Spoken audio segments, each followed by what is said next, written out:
জয় মা কালী, জয় বাবা শনিদেব, জয় বাবা ভোলেনাথ। তো নমস্কার বন্ধুরা, আজকে আমরা আলোচনা করতে চলেছি মিথুন রাশির বা লগ্নের জাতক জাতিকাদের এই 2025 সালের মে মাস কেমন যাবে, কোন কোন বিষয়ে সতর্ক থাকতে হবে মিথুন রাশি বা লগ্নের জাতক জাতিকাদের মে মাসে, এবং কোন কোন বিষয়ে তারা অত্যন্ত বেশি সফলতা লাভ করতে চলেছে, এই সবই কিন্তু আলোচনা করব আজকের এই ভিডিওটিতে। তাই জন্য আপনাদের কাছে প্রথমেই যেটা অনুরোধ করব, ভিডিওটিতে অবশ্যই একটি লাইক, একটি শেয়ার এবং আমার চ্যানেলটিকে সাবস্ক্রাইব করে পাশে থাকা বেল আইকনে ক্লিক করে নোটিফিকেশান বাটনটা কিন্তু অল করতে ভুলবেন না, যাতে জ্যোতিষশাস্ত্র সম্পর্কিত সঠিক ভিডিও আপনার কাছে দ্রুত পৌঁছে যায়। এবং কমেন্ট বক্সে কিন্তু অবশ্যই জানাবেন জয় মা কালী, মা দক্ষিণা কালী আপনাদের সকল রকম বিপদ ও দুঃখের হাত থেকে কিন্তু রক্ষা করবেন। তো চলুন আজকের ভিডিওটা শুরু করা যাক। যেটা দেখা যাচ্ছে 2025 সালের মে মাস আপনাকে আপনার কেরিয়ার এবং পারিবারিক জীবনের উপর মনোযোগ দিতে কিন্তু উৎসাহিত করবে। আপনার উভয়ের মধ্যে সামঞ্জস্য খুঁজে কিন্তু এই সময় বের করা উচিত। গুরুত্বপূর্ণ সিদ্ধান্ত নেওয়ার জন্য এটি একটি দুর্দান্ত সময় কিন্তু হতে চলেছে। এটি আপনার দীর্ঘমেয়াদী স্থিতিশীলতার উপর প্রভাব ফেলতে সাহায্য করবে। 2025 সালের মে মাসে বড় ধরনের গোচর কিন্তু একটা ঘটছে। এই মাসিক ভবিষ্যৎবাণীটি সমস্ত গুরুত্বপূর্ণ গোচর বিবেচনা করে তৈরি করা হয়েছে। গোচরগুলি আপনার লগ্ন এবং চন্দ্র রাশি অনুসারে কিন্তু তৈরি করা হয়েছে। যেটা দেখা যাচ্ছে যে কেরিয়ারের ক্ষেত্রে এই মাসে বিশেষ জোর থাকবে, বিশেষ করে প্রথমার্ধে। সূর্য একাদশ ঘরে কিন্তু অবস্থান করছে। এর ফলে দীর্ঘমেয়াদী লক্ষ্য অর্জনের জন্য আপনি কিন্তু উৎসাহিত বোধ করবেন। আপনি সামাজিক বা পেশাদার নেটওয়ার্ক থেকে সমর্থন কিন্তু পেতে পারেন।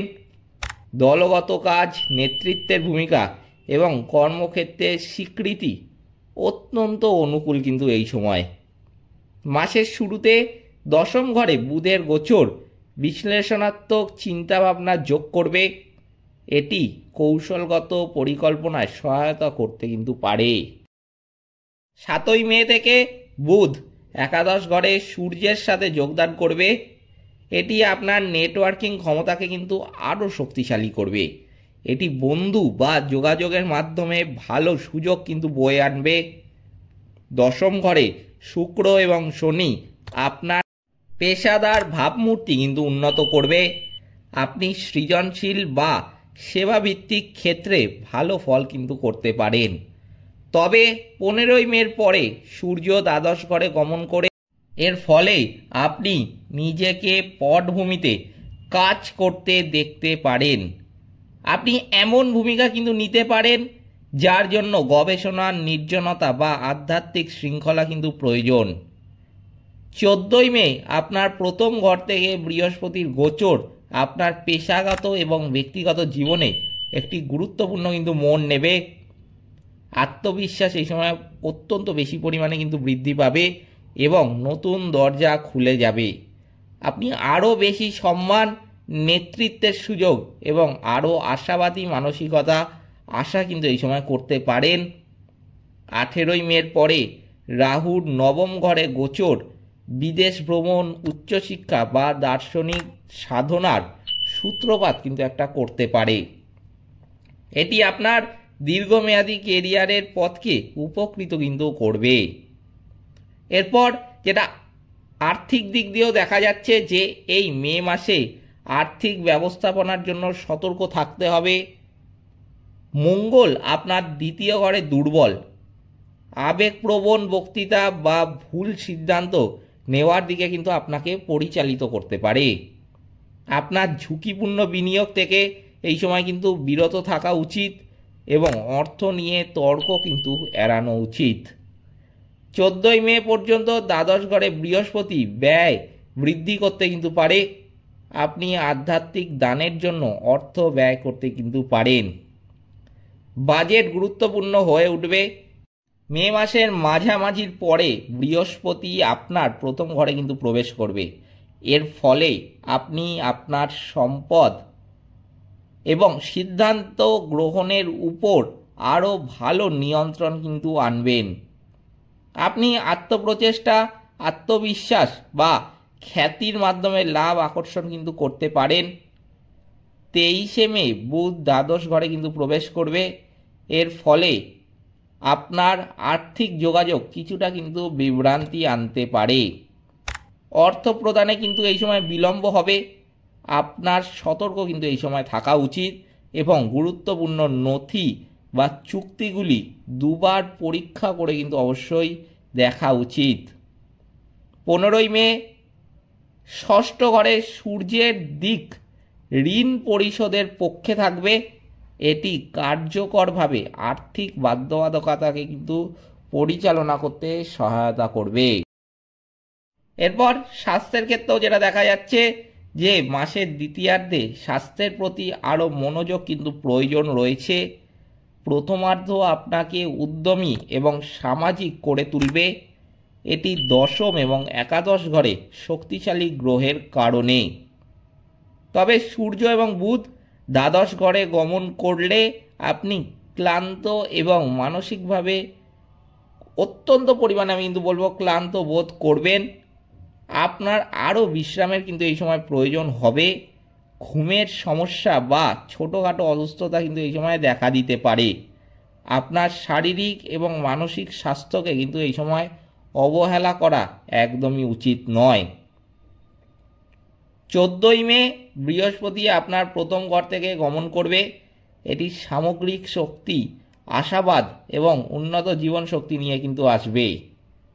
দ্বিতীয় ঘরে মঙ্গল দুর্বল হয়ে পড়লে হজম, গলা বা মুখের স্বাস্থ্যের উপর প্রভাব কিন্তু পড়তে দেখা যাবে। আপনার সুষম খাদ্যাভ্যাস বজায় রাখা কিন্তু এই সময় উচিত এবং তীক্ষ্ণ বা মশলাদার খাবার কিন্তু এই সময় এড়িয়ে চলা উচিত। দশম ঘরে শনি কর্মক্ষেত্রে কিন্তু চাপ বাড়াতে পারে। আপনার বিরতি নেওয়া কিন্তু উচিত এই সময় এবং অতিরিক্ত পরিশ্রম কিন্তু এড়িয়ে চলা উচিত। এরপর পারিবারিক ক্ষেত্রেও কিন্তু যেটা দেখা যাচ্ছে যে মিশ্র ফলাফল আসতে দেখা যাবে। দ্বিতীয় ঘরে মঙ্গল গ্রহের অবস্থানের ফলে কথাবার্তায় উত্তেজনা কিন্তু দেখা দেবে। পরিবারের সদস্যদের সাথেও আপনার ভুল বোঝাবুঝি কিন্তু হতে পারে। ধৈর্য ধরা এবং কঠোর কথাবার্তা কিন্তু এই সময় এড়িয়ে চলা উচিত। বৃহস্পতির আপনার রাশিতে গোচর আপনার আভা উন্নত কিন্তু করবে। এটি বিশেষ করে ছোট ভাই বোন বা বাবা মায়ের সাথে টানাপোড়েন দূর করতে কিন্তু সাহায্য করবে। 18ই মে থেকে তৃতীয় ঘরে কেতুর গমন ঘনিষ্ঠ আত্মীয় স্বজন বা প্রতিবেশীদের সাথে যোগাযোগে কিন্তু কিছুটা বিচ্ছিন্নতা তৈরি করতে পারে। আপনার আলাপচারিতায় স্বচ্ছতা এবং সহানুভূতি কিন্তু অবশ্যই বজায় রাখা উচিত। নবম ঘরে রাহুর গমন পরিবার থেকে মনোযোগ সরে যাওয়ার একটা ইঙ্গিত কিন্তু দিচ্ছে। আপনি ব্যক্তিগত বা আধ্যাত্মিক সাধনার দিকে আরও কিন্তু ঝুঁকতে পারেন।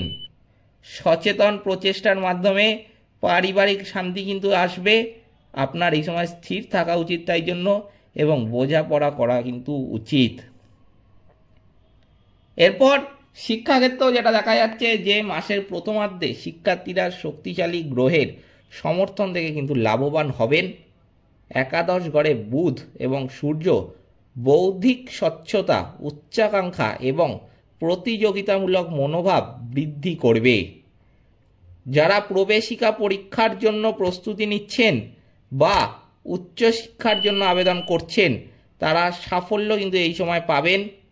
14ই মে আপনার প্রথম ঘরে বৃহস্পতির গমন শেখার ক্ষমতা, আত্মবিশ্বাস এবং কৌতূহল কিন্তু বৃদ্ধি করবে। নতুন বিষয় অন্বেষণের জন্য এটি কিন্তু একটি অনুকূল গমন। 18ই মের পরে তৃতীয় ঘরে কেতুর উপস্থিতিতে মনোযোগ হ্রাস বা অপ্রয়োজনীয় বিভ্রান্তি কিন্তু দেখা দিতে পারে। যারা লেখালেখি, মিডিয়া বা যোগাযোগ সম্পর্কিত পড়াশোনায় নিযুক্ত আছেন তাদের জন্য আরও মনোযোগ কিন্তু দেওয়া উচিত। 23শে মে বুধের দ্বাদশ ঘরে প্রবেশের ফলে একাকিত্ব এবং শান্ত একাগ্রতার প্রয়োজনীয়তার ইঙ্গিতও কিন্তু একটা পাওয়া যাচ্ছে।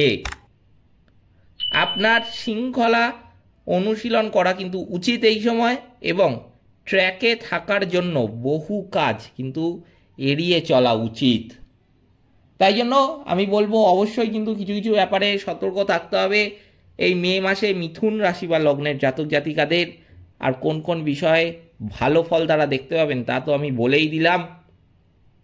এই ছিল আজকের ভিডিওটিতে অবশ্যই একটি লাইক, একটি শেয়ার এবং আমার ছোট্ট চ্যানেলটিকে সাবস্ক্রাইব করে পাশে থাকা বেল আইকনে ক্লিক করে নোটিফিকেশান বাটনটা কিন্তু অল করতে ভুলবেন না, যাতে জ্যোতিষশাস্ত্র সম্পর্কিত সঠিক ভিডিও আপনার কাছে দ্রুত পৌঁছে যায়।